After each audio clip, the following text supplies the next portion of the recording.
Hello again. This lesson is about relationships with the community where your organization is located. Community relations is probably not something that crossed your mind when you first thought about the field of public relations or communication specialty.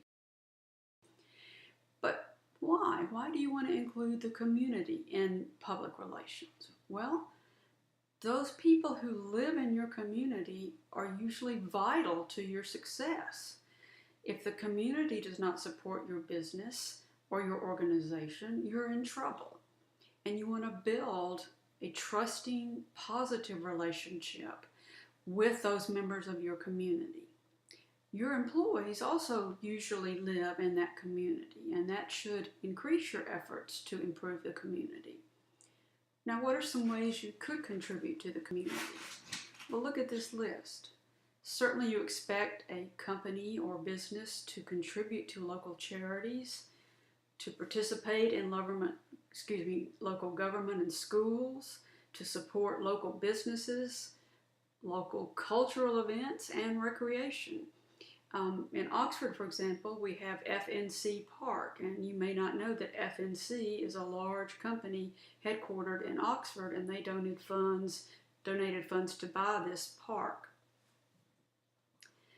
Now, when you are looking to help the community, you are actually doing something with a fancy name: corporate social responsibility. What is that? It means we in America expect large corporations to be responsible for taking care of things and people around them.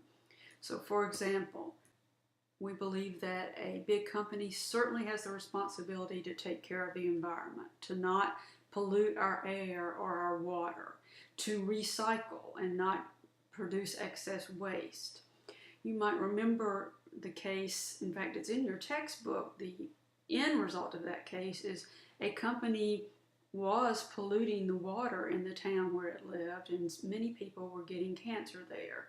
And the movie Erin Brockovich, as you may recall, was about Erin Brockovich helping sue the company on behalf of the people with cancer. Okay, you also expect your local business to support your local charities, or a national business to support national charities. A great example of this is FedEx. And I just read where FedEx is donating $1 million worth of materials and services to help after the hurricane in Houston, Texas, not Mississippi. Also, you want to take care of the health and the safety of both the people who work for you and of their customers. So you don't want your customers getting sick from the food you serve, of course. And you don't want your employees getting injured on the job. So corporate social responsibility means that a corporation should take the profits it makes and contribute back toward the community or world we live in. Now, another thing to keep in mind about community relations is that your employees likely live in that community. For example, when many potential professors come to interview at Ole Miss, one thing they want to know about is the town of Oxford and the schools in Oxford and the housing in Oxford and the culture in Oxford. And some professors come to Oxford and absolutely fall in love with it. And some say that it's just too small a town for them. So the better the community, the better your odds of attracting good employees. And if you have good employees out in the community, that further enhances the image of your organization. So the next slide just gives you an exact definition of community relations. This is from one of your texts. And it points out it can be two kinds. One is ongoing. So that would be a great example of how Ole Miss and Oxford work. They have an ongoing relationship with each other. So as your book says, it's a planned and active participation within the community to maintain and enhance the environment to benefit both the organization and community. So Ole Miss and Oxford work together in so many ways to benefit and enhance each other. Or, like other PR efforts, it could be a one-time special campaign. So your company or your organization simply wants to educate people in your community about a topic on a one-time basis. And remember that that public in your community could also be your target public otherwise. So they could be your customers or potential customers. They could be the donors to your charity or potential donors. So they are a vital community public, but they may also play a role as another type of public. Now, we've talked before that public relations can generally be proactive or reactive. And we haven't really mentioned, but it can simply be maintenance, maintaining it. So like other forms of PR, community relations can be that way. So an organization could begin a proactive campaign to perhaps make citizens aware of something. Or perhaps the organization has in some way harmed or insulted members of the community. Then you have a reactive campaign trying to repair the damage. Or if things are going well, you just want to continue to have things go well, and that is essentially maintaining a good relationship. Just like any other relationship you have in life, you have to work hard at maintaining it. Also, don't forget that your employees function really as your organization's ambassadors to the community. So you may not know the president of Ole Miss, but you probably know some people who work at Ole Miss. You may not know the president of a company, but you know some people who work at that company. And so to us, the people who work at an organization are kind of the public face of that organization. We identify them, of course, with their employer. So you want to make sure that your employees are well informed and happy so that when you send them out into the community, they can share the news about your organization and the fact that it's a good place to work. And remember, what your employees say to their neighbors is going to be believed a whole lot more than some official announcement your company president might make. Okay, so like all the other campaigns and cases we've looked at, you're going to begin with your research. So who is in that community public? What are their demographics, for example? Are they highly educated or high school education educated? Do they have upper level income or lower level income? And what are their psychographics in general? Then you also want to find out, do they know about your organization? Are they aware of it? One case you'll look at later in this lesson is the animal shelter in Charleston. And when they researched their community members, they found that A, they didn't even know what the animal shelter really was about, and B, if they did know, they somehow had a negative perception of it. So you want to find out, what are members of your community, how aware are they of your organization, and what's their opinion of it. Now, to help you communicate in the community, be sure to reach out to the local mass media. Local mass media are a vital part of a community. So most towns of a reasonable size are going to have a newspaper and possibly a television station. And they may have more than one.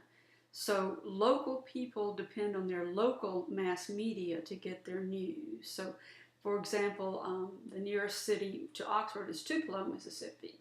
And they have a Tupelo news station, and they do the news several times a day, and residents of Tupelo depend on that.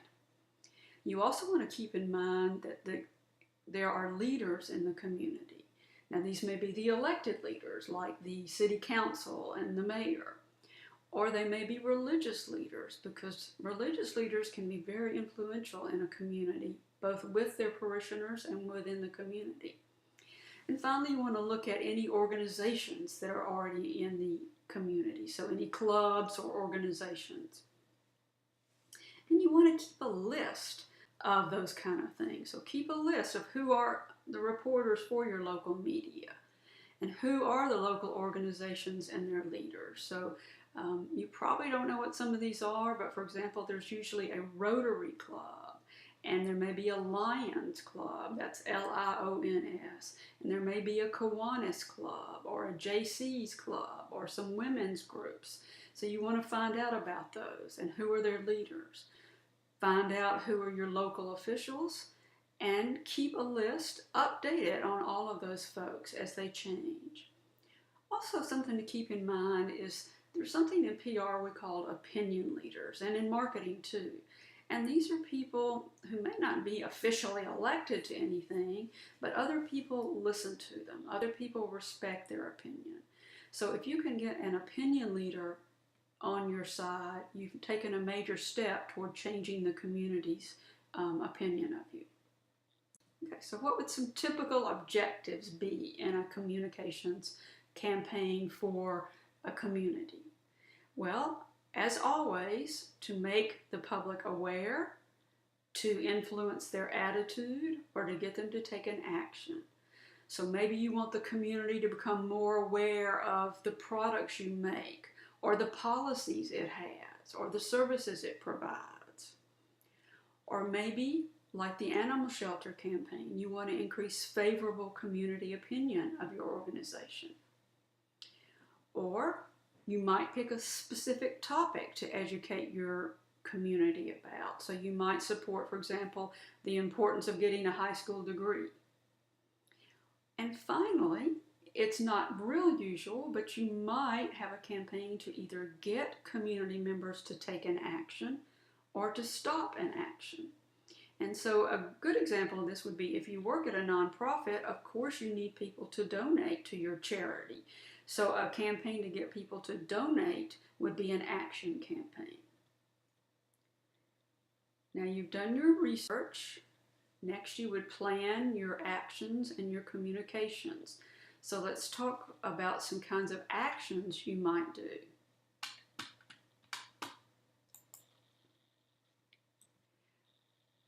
Okay. Now on the right-hand side of this slide, you see open houses and tours of your organization. So I don't know if you've ever participated in anything like that, but let's say your business has added on or expanded. You might want to offer local community members a chance to tour the facility. You certainly want to join, if you're a business, the local Chamber of Commerce, because most business people in that town will be a member of the chamber. You want to work on social projects that would better the community. So for example, helping rebuild a playground that's old and damaged. And if you look on the left, you want to make sure you keep the community's leaders updated on any changes in your organization. So any layoffs that are coming, any increases in hiring that are coming, because you want the community to know what's coming. You also might want to consider allowing the community to use your facility. So if you have a meeting room, you might be able to donate that for people to use when their clubs meet. And you certainly might want to participate in some special events, and we'll show those in the next slide. Okay, so what are some other actions? Well, we mentioned an open house. We mentioned that you might sponsor some sort of community event or project. So I remember at one point in Oxford, I can't remember the business, but one business sent its employees for the day to work on Avent Park and make it better. And that was a great example of an organization supporting the community. That's also a great example of volunteer acts. Some businesses will give their employees a day off if that employee goes to spend the day off, for example, working at Habitat for Humanity or working at the Salvation Army.